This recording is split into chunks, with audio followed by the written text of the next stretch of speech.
ఎవరో ఆట ఆడిస్తూ ఉంటే కీలుబొమ్మలాగా మీరు ఆడటం సరైంది కాదు కవిత గారు. మీ పట్ల మాకు గౌరవం ఉంది. స్వతంత్రంగా తెలంగాణ జాగృతి సంస్థను పెట్టుకొని తండ్రికి దగ్గ తనయ్యగా మరి ఉద్యమ కార్యాచరణలో తను కూడా భాగస్వామ్యమై తెలంగాణలో ఉన్న మహిళలను జాగృతం చేస్తుందని చెప్పి మేము సంతోషపడ్డాం, గర్వపడ్డాం, నీ గురించి గొప్పగా చెప్పుకున్నాం. కానీ ఈరోజు మీరు చేస్తున్న పనులు చూస్తూ ఉంటే చాలా బాధ అనిపిస్తూ ఉంది. ఇది మంచి పద్ధతి కాదు. తెలంగాణ జాతిపితను మానసికంగా క్షోభగురి చేస్తున్న మీ వైనం మేము ఖండిస్తూ ఉన్నాం. ఇది మంచి పద్ధతి కాదని చెప్తా ఉన్నాం. బీఆర్ఎస్ పార్టీలో ఉన్నప్పుడు నాకు స్వేచ్ఛ లేదని మాట్లాడినారు. ఈరోజు మీరు కౌన్సిల్లో నిన్నటికి నిన్న బీఆర్ఎస్ పార్టీ అసెంబ్లీని బైకాట్ చేస్తే హరీష్ రావు గారిని తిట్టినందుకే బైకాట్ చేస్తారా అని చెప్పి మీరు ప్రశ్న సంధించినారు. మీకు పార్టీ యొక్క పద్ధతి మీకు తెలియదా?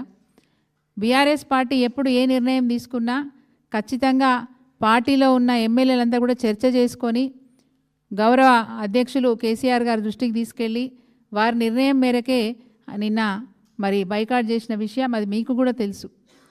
కేవలం ఎవరో వెనక ఉండి మిమ్మల్ని ఆట ఆడిస్తూ ఉంటే మీరు కీలుబొమ్మలాగా ఆడుతున్నారని అందరూ చర్చించుకుంటున్న విషయం.